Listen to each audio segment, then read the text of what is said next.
फर्जी वाले की वो कहानी सुनाते हैं जिसने कानपुर के राजस्व विभाग को दहशत में डाल दिया। नवाबगंज का गांव है ख्योरा, ख्योरा कटरी। इस गांव में एक रहते थे बिहारी जिनकी की आज़ादी के पहले वर्ष 1940 में मृत्यु हो गई। इनकी जमीन इनकी एकमात्र संतान नथाना को आई। नथाना की भी 1944 में मृत्यु हो गई। इस प्रकार से जमीन के वारिस नथाना के एकमात्र बेटे राजा राम वर्मा बने। राजा राम वर्मा के पिता भोला को जब तनाही महसूस हुई तो उन्होंने एक ऐसी महिला को अपने साथ रख लिया जो कि अपने पति को छोड़ चुकी थी। वो गांव उन्नाव के किसी पीपरखेड़ा गांव में रहने वाले किसी व्यक्ति की पत्नी थी। पति से विवाद होने के बाद वो भोला के पास आके अपने 4 बच्चों के साथ रहने लगी। वक्त गुजरता गया। 2006 में इस करोड़ों की जमीन पे कुछ भूमाफियाओं की नजर पड़ी, जिसमें कि एक बड़ा नाम था राम सजीवन। राम सजीवन ने इस जमीन को हथियाने के लिए एक फर्जी वाड़ा किया।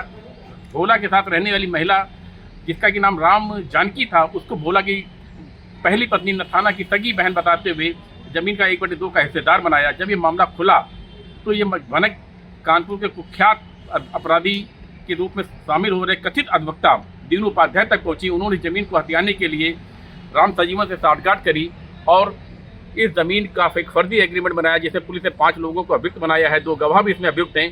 दास्तान क्या है आइए सुनते हैं राजा राम वर्मा के बेटे नरेंद्र देव वर्मा से, और उसमें पुलिस ने क्या किया ये बताने के लिए हमारे साथ मौजूद हैं डीसीपी सेंट्रल श्रवण कुमार सिंह। आइए सुनते हैं फर्जी वाले की एक बड़ी दास्तान। अभी तक आपने सुनी नथाना की वह कहानी जिसमें कि बिहारी की इकलौती औलाद नथाना को किस प्रकार से एक अन्य महिला की बहन बताया गया, जो कि उनकी किसी दूर दराज की रिश्तेदार भी नहीं थी।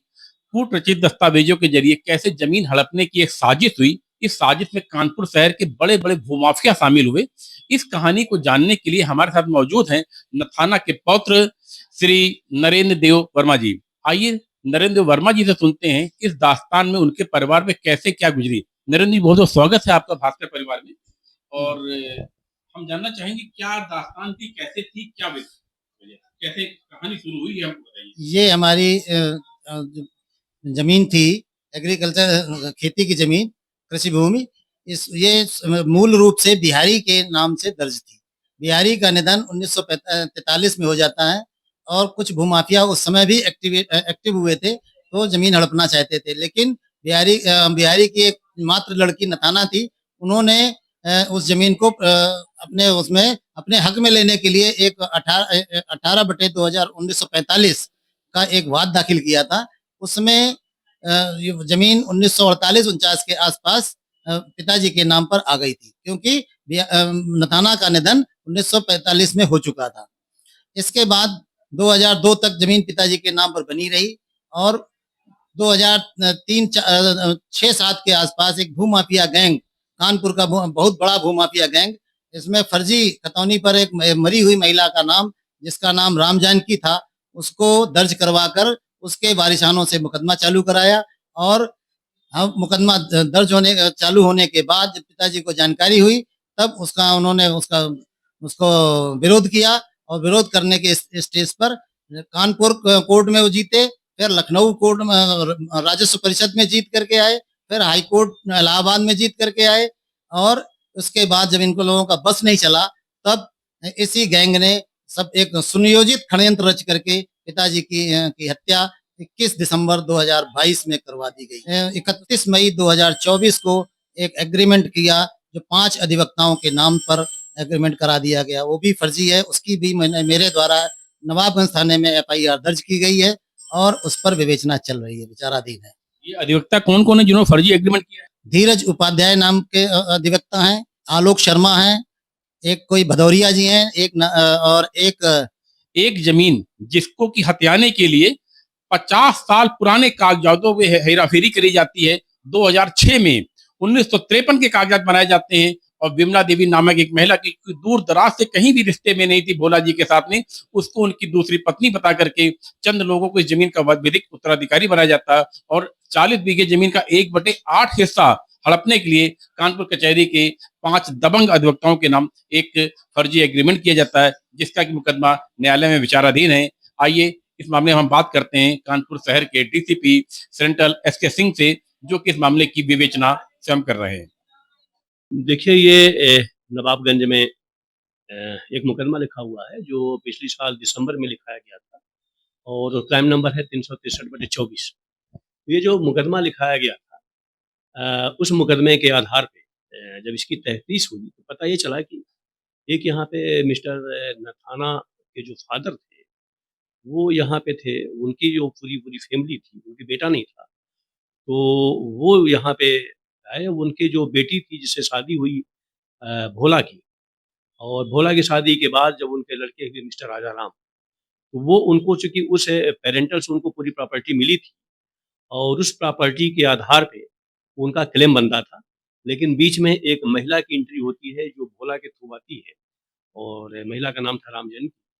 इनका मुकदमा 1940, 42, 45 के आसपास चला, जिसमें फाइनली नथाना को उसमें जीत मिली। लेकिन जब तक फैसला उनके पक्ष में आया, उनकी डेथ हो गई थी, तो उनके जो बेटे थे राजा राम, वो उसके वारिस हुए।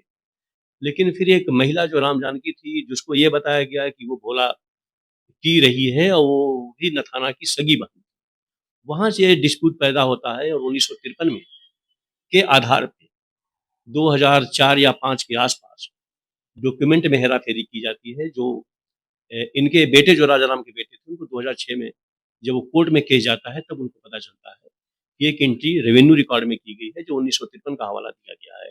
लेकिन 1953 से 2003 तक कोई इनको पता नहीं था कि ऐसी कोई एंट्री है, ना कोई उसका क्लेमेंट था। और उस एंट्री के बाद जो एंट्री होती है, उसके आधार पे सो कॉल्ड जो महिला आई थी, उसके जो बच्चे हैं, उनके आधार से एग्रीमेंट होता है। जिस एग्रीमेंट के आधार पे ये लोग उस प्रॉपर्टी पे क्लेम करते हैं। तो जो एक्चुअल वारिस होता है, जो नथाना जो थी, जिसके पिता ने प्रॉपर्टी दी थी, और जो राजाराम के नाना हुआ करते थे, उनके बेटे, जो कि राजाराम की जब हत्या हो गई, तो उनके बेटे जो नरेंद्र देव थे, उन्होंने भी चूँकि वकालत करी है, वो खुद अपना केस लड़ रहे हैं। तो उन्होंने कहा कि साहब, ये फर्जी एक तरीके से हमारे ज़मीनों में हेरा-फेरी करके ये एग्रीमेंट कराया गया। उसमें बाकायदे तफ्तीश हुई है, उसमें 3 लोग नेम्ड हुए थे, 5 लोगों ने एग्रीमेंट किया है, वो उसमें मुलज़िम बने हैं। एक मुलज़िम अरेस्ट भी है, जेल में भी है, रिमांड हो गया है। 2 गवाह थे, वो भी उसमें आए हैं। तो कुल मिलाकर के 10 लोगों का अभी तक की विवेचना में काकस आया है, और ये बड़ा शातिराना है। पूरी टीम लगी हुई है, हमारे पुलिस कमिश्नर साहब का जो हमेशा से कहना है कि न्याय करिए और जो अपराधी उन पे सख्त कार्रवाई हो। अभी तक आपने देखा कि बड़ा ही गजब का केस है। 85 वर्ष पहले एक षड्यंत्र रचा गया। उस वक्त षड्यंत्र रचने वाले कुछ और लोग थे। आज उस षड्यंत्र को आगे बढ़ाने वाले कुछ और लोग हैं।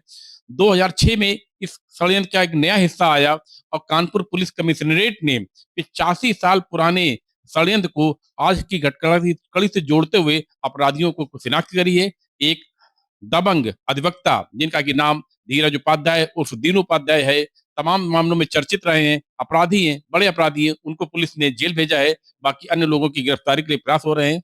दैनिक भास्कर से कानपुर के लिए आलोक पंडित।